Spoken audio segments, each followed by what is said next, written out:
Want to hear something amazing? Discover matches all the cash back you earn on your credit card at the end of your first year, automatically, dollar for dollar, with no limit on how much you can earn. Extra cash? Come on, how amazing is that? In fact, it's even more amazing when you realize all the places where Discover is accepted. 99% of places in the U.S. that take credit cards. So when it comes to Discover, get used to hearing yes more often. Learn more at discover.com/yes. 2020 Nielsen Report. Limitations apply.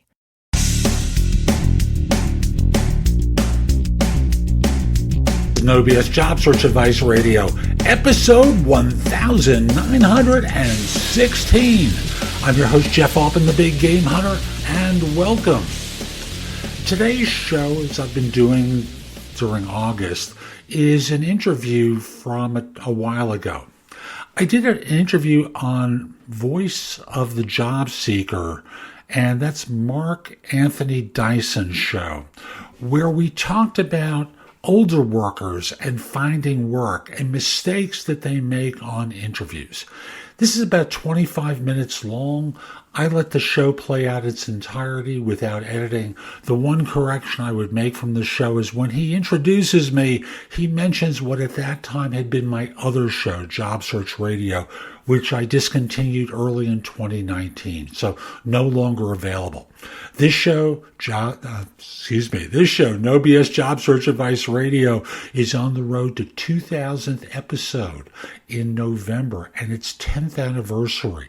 That show lasted 5 years and it became a little bit too much work and too much expense. So here we are. I'm giving you this interview about being an older worker.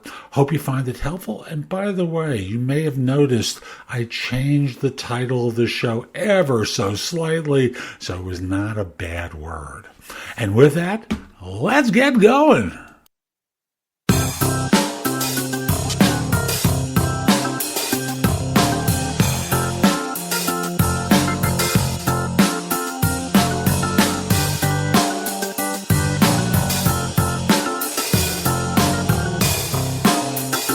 Thank you very much for joining us here on another edition of The Voice of Job Seekers. This is Mark, and you can find the show notes at thevoiceofjobseekers.com. Of course, I have another guest, and we're doing a blab. Jeff Altman is a headhunter, has been for many years. His show is Job Search Radio, and I recommend you listening to it because there's so many practical strategies, as I have passed on other people like Chris Russell and Dave Von Goddard. We're all after the same thing. Ryan Roten is to make sure that job seekers have the best information as possible. So we're calling this one, Why Does Your Interview Skills Suck? And a great guy that has a lot of experience, Jeff Altman. How you doing, sir? I'm doing fabulous. All right. I love it. And again, you can go to iTunes and download his podcast. I'll be sure to supply the link on the show notes so that you can go to his blog where there's many videos and there's podcasts and lots of information, ebooks, resources, just a plethora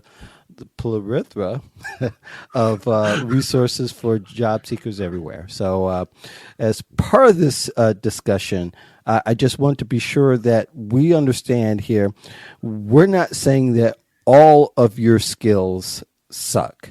We just know that when it comes to the moment of truth, a lot of people just don't connect with the interviewer, which we can almost say that is probably should be 101 by now. Don't you think, Jeff? It's beyond 101. Yeah. The basic thing job hunters miss on is they miss the point that the skills needed to find a job are different than the skills needed to do a job. Mm-hmm. So they think they can just walk into an interview and regurgitate a bunch of stuff and have everyone fall in love with them. Mm-hmm.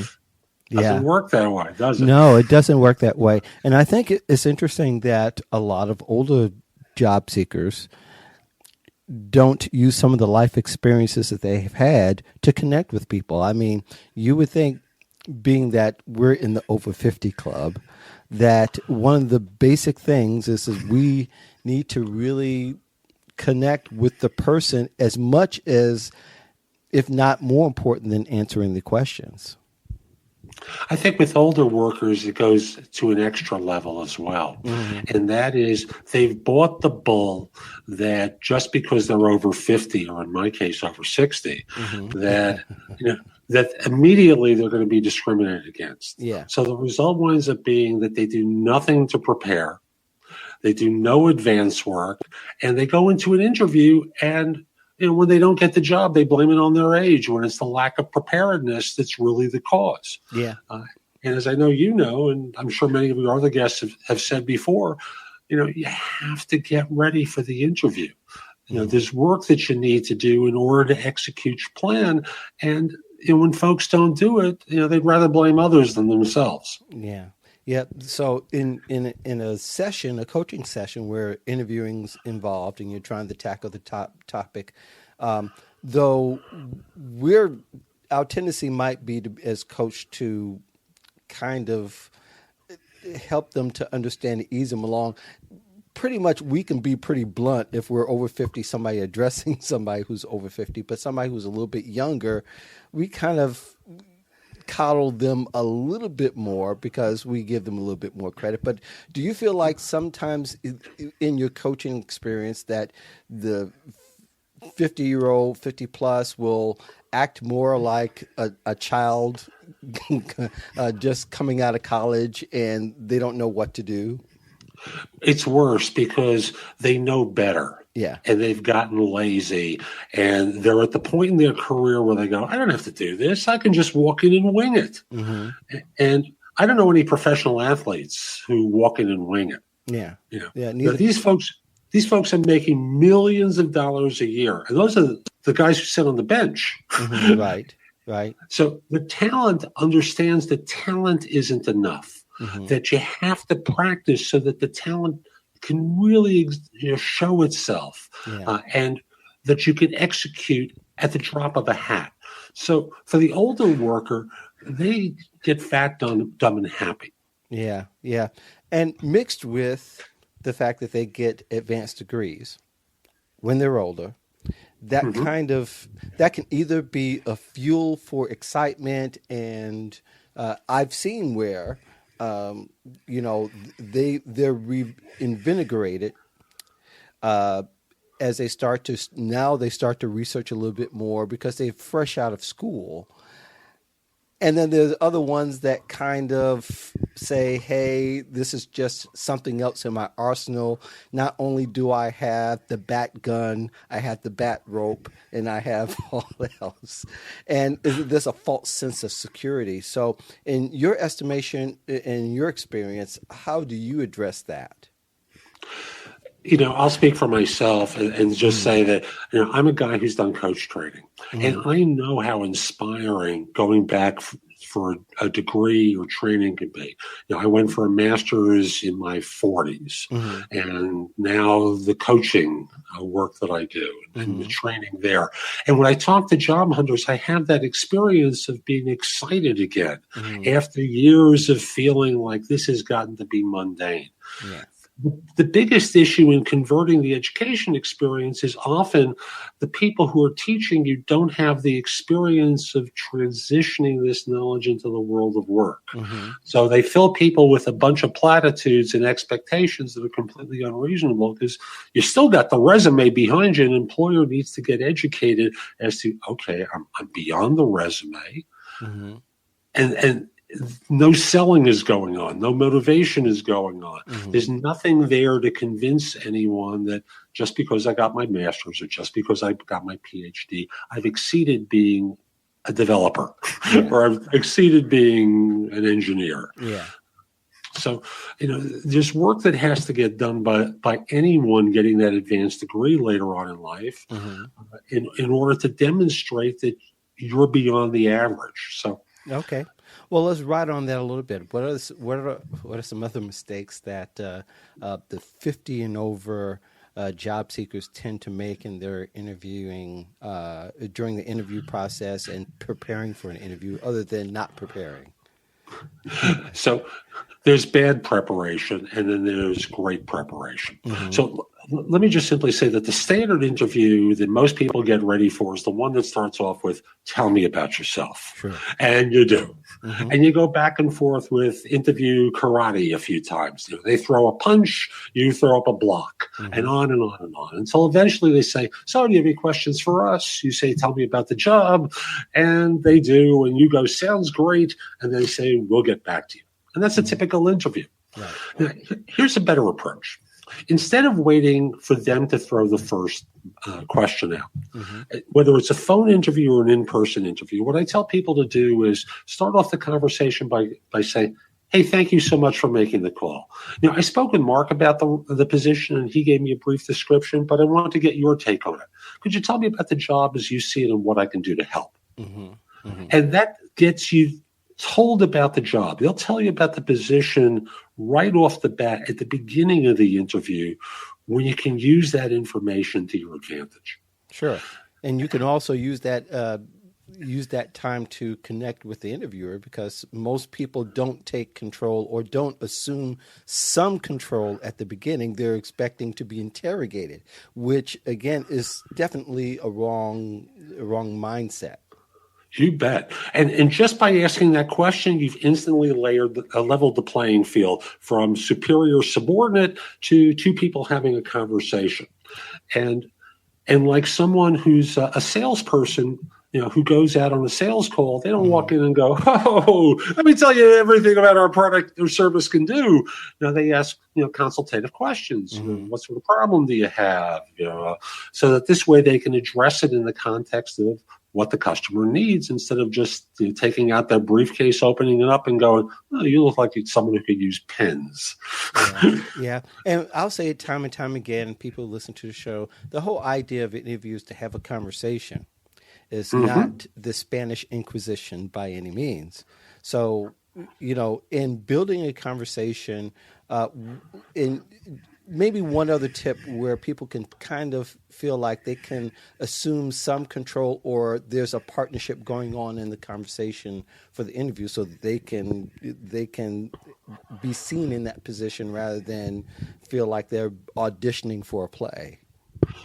So right off the bat, that question does a good job, because at the beginning of the interview, you're getting the data that you need to talk about what you've done that matters to them, instead of talk about what you've done. And those are two different levels of relationship. In the former case, it's two peers having a conversation, versus the other one, you're opening yourself up to the Inquisition. So, just sit back and enjoy the ride, because from their standpoint, once you know what they're looking for and you talk about what you've done that matters to them, you're going to get their curiosity going. Yeah. And that's really what you want to be doing. You don't want to go through the Inquisition where they're sitting back and going, okay, let's now talk about the bottom of page 4 of your resume, right, where you say that in 1984 you did. You're going to engage the audience, and that's really what you want to be doing. Your job is to recognize that you're on the stage and it's opening night, and even though you may have been asked these same questions over and over again on different interviews, for the audience it's fresh. I remember seeing the play Cats when it was on Broadway. Okay. And although I hated the play, you kind of imagine what it was like for the cast every night to sing the song, memories. And, every night, 8 performances a week, they've got to deliver those lines and make it seem fresh. And job hunters don't do that. They sit there bored all the time because they're being asked the same stuff. And you've got an audience that's paid premium money to sit there and wait for your performance, and they really want to like it. Well, you inferred to something that was really important. Even though you want to have a conversation, there's also a presentation going on. There is. And there have been surveys and studies, and you've seen them, where really that's where people kind of fall short in that they're understanding they're not presenting themselves. There's not because of the lack of research and connection, the presentation often falls short.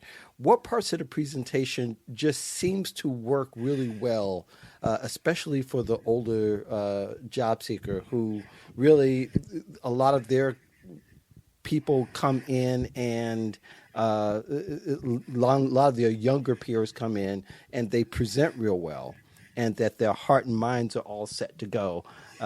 Instead, they kind of fall short on the aspect of that they've got, it doesn't have to be a PowerPoint presentation, though that's not a bad idea. But where can they go right in presenting themselves? Number one is with energy. Yeah. The audience that is interviewing you, that's really what's going on. I refer to it as theater, the theater of interviewing. Well, you have to understand that the audience has to be engaged, because otherwise they're sitting there and they're thinking about lunch. They're thinking about that task they left to talk to you, and they become distracted. In other words, they mentally channel surf. Yeah. So you've got to keep them engaged. And for the older worker in particular, they've gotten lazy and they've forgotten the fact that they've got to sell themselves. And as soon as they see someone 30 sitting in front of them, they go, "Oh, damn. I'm not getting this job." Yeah. Instead of redoubling their efforts. So what works is energy. What works is passion.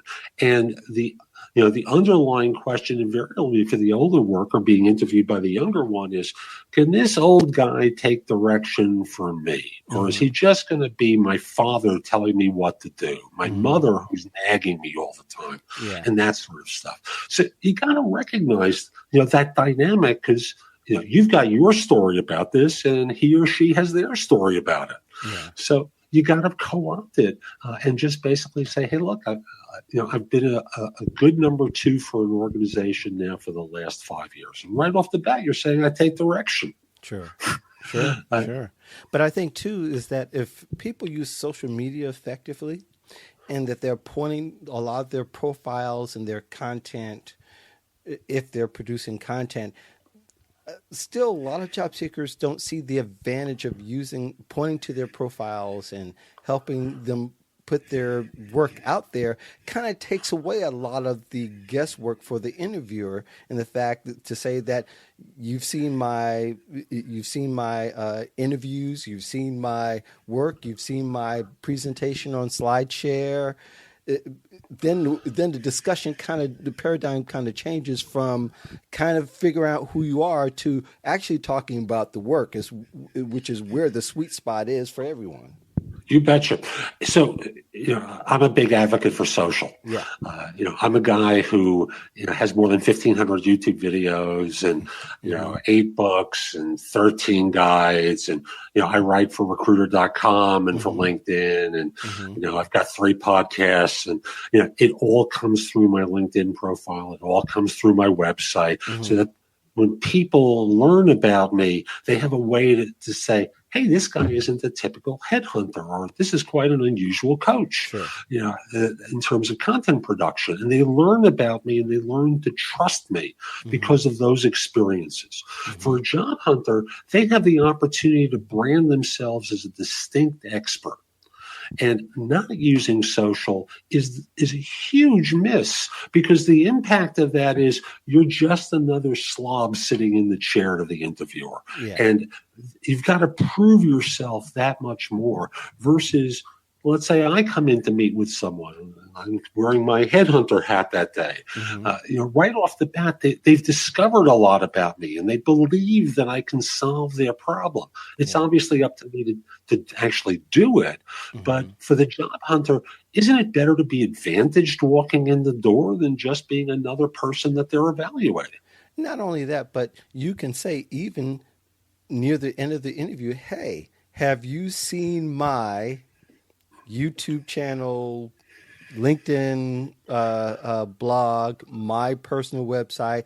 You should go see it. so that you're sticking out even after the interview. You're being memorable.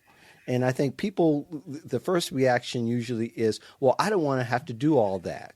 Well, where do you want to do all that? I mean, sorry, you know? sorry, got to be a grown up here and take your medicine. Yeah. So being a grown up in this market, being an adult, being a winner in this market is advantaging yourself and creating that predisposition to you and your experiences. Mm-hmm. So even in the course of the conversation, you can be more graceful, when a question comes up. And say something like, I did a piece in my blog around those lines where I spoke to that very issue. Mm-hmm. And suddenly they hear I did an article for the blog, and they're curious now to read the whole thing. And once they get to the site, they go exploring and they suddenly get a much bigger sense of what you and your expertise is like. Yeah. Now, obviously, it doesn't work for an administrative assistant to do that. No. But that admin obviously shouldn't point them to the Instagram channel where he or she is in one provocative version of behavior versus another. Right.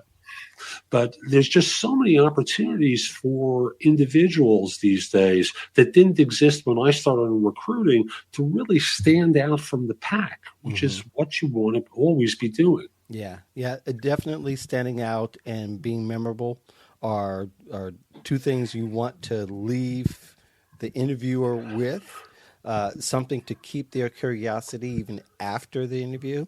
And instead of just trying to leave it all on the table, you should have a story that has a continuing saga. That's the way I think most of the successful people who interview, that's how it works out. So that they're checking you out even after you leave and not just when you're there. You betcha. And there's one other thing that I think always creates a great impression on the interview. Mm-hmm. And that is making it clear to the interviewer that you're not just trying to do adequate work, that you want to be a high performer. So, in that standard interview example that I gave, when you're given the time to ask questions, most people ask about the job at that point. Mm-hmm. But in the model that I gave, that's done at the beginning of the interview. Right. So you can't start off the back end that way. Right. So I have the idea that the first question what I ask is, so let's say they hire me and it's a year from now. Mm-hmm. And I haven't just done a good job. I've done a spectacular job, amongst the best that you've ever seen in a role like this. Mm-hmm. What would I have accomplished during that year that would cause you to think that way? And that's a great question, and getting some really good set a really good foundation for the relationship and expectations for you, so you know how to walk in. And you also get some great information, because I do remember an episode years ago where a client of mine called me up out of the blue and said, I made a terrible mistake. Mm-hmm. What happened? And basically they found they stepped into a situation where they were asked to take over a project because the previous manager had left. Mm-hmm. And that guy had spent 80% of the money and done 20% of the work. Mm-hmm. Had he known that beforehand, he never would have taken this job, because he was basically hired to take the fall. Right. Right. Yeah. Well, I think there's something to be said about intuition. When you hear some clues that need to prompt you to ask additional questions, you need to be ready. Research is going to cover so much, but you also got to cover you got to have your gut instincts to kind of cover the other part too, and trust them.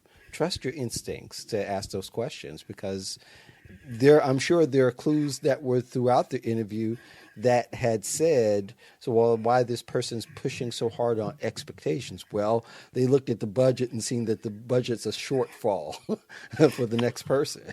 So you could have found that out in your interview, but you shouldn't should all over people, as has been said to me, and I believe that's the truth. Jeff, are there any tips that you want to leave people with as we come to a close here? Biggest thing I always tell people that they don't do, that they need to do, is practice. And when most people practice, they only practice in their heads. Yeah.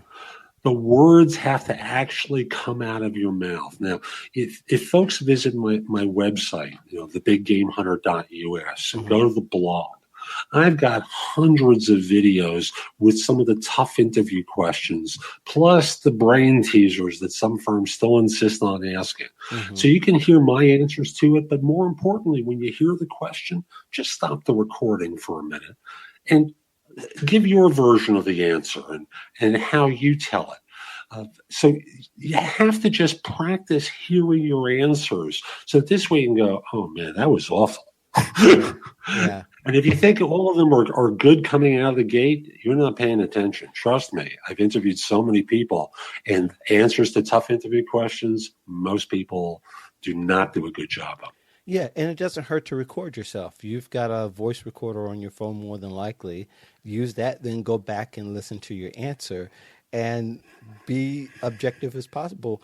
Even have somebody who you know that does some hiring, even if they have some experience, maybe not extensive experience, they can tell you how you come across. And I think that will be great big help.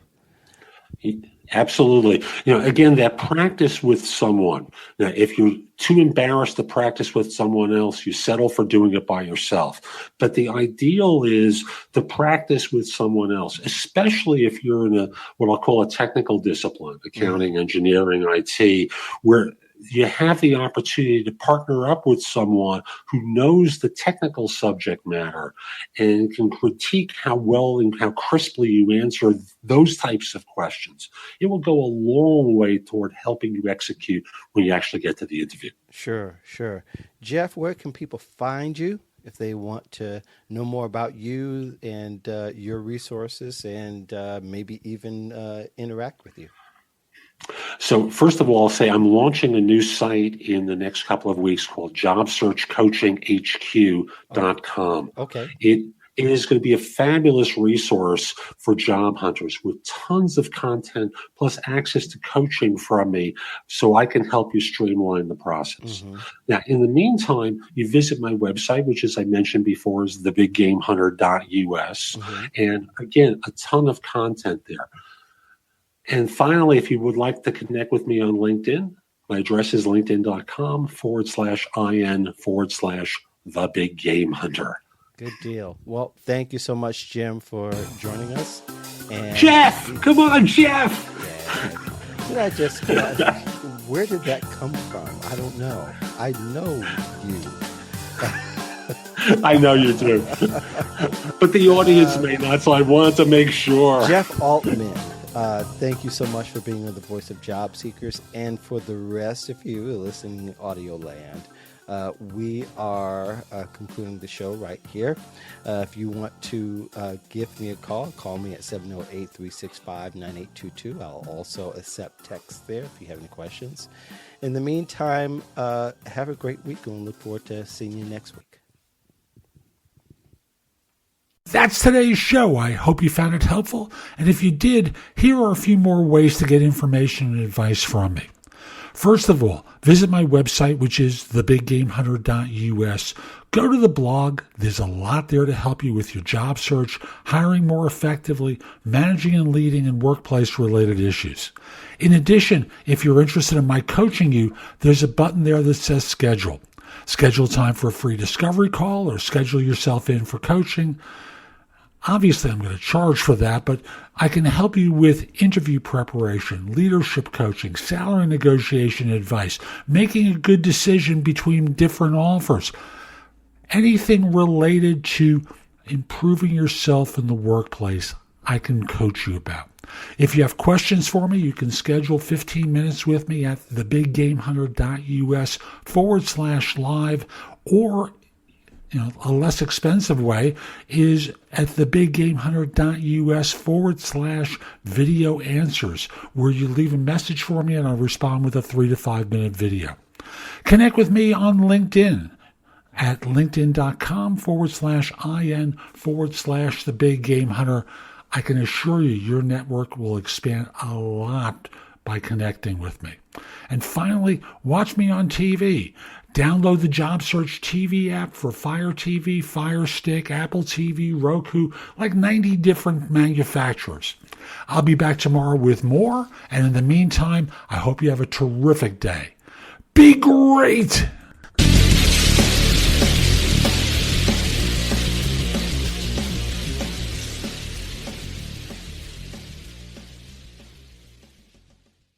This holiday season, it's all about the bedroom, and Casper's Black Friday sale has up to 30% off everything you need to make your bedroom your happy place. Only Casper mattresses are made with 86 supportive gel pods to align your spine and eliminate aches and pains. And Casper bed frames are made from the highest quality materials. Give the gift of a better bedroom. Save up to 30% during Casper's Black Friday sale on now at Casper.com. Terms and conditions apply. See Casper.com/terms for more details. When you're ready to ride Metro, we want you to know we're ready for you. Here are just a few of the people at Metro to tell you how we're doing our part to keep riders safe. We're cleaning like never before, with hospital-grade cleaning. You'll find hand sanitizer stations all over the Metro. No mask, no Metro. Need one? We have a few extras. At Metro, we're doing our part to keep the DC area moving. Find out more at WMATA.com/doingourpart.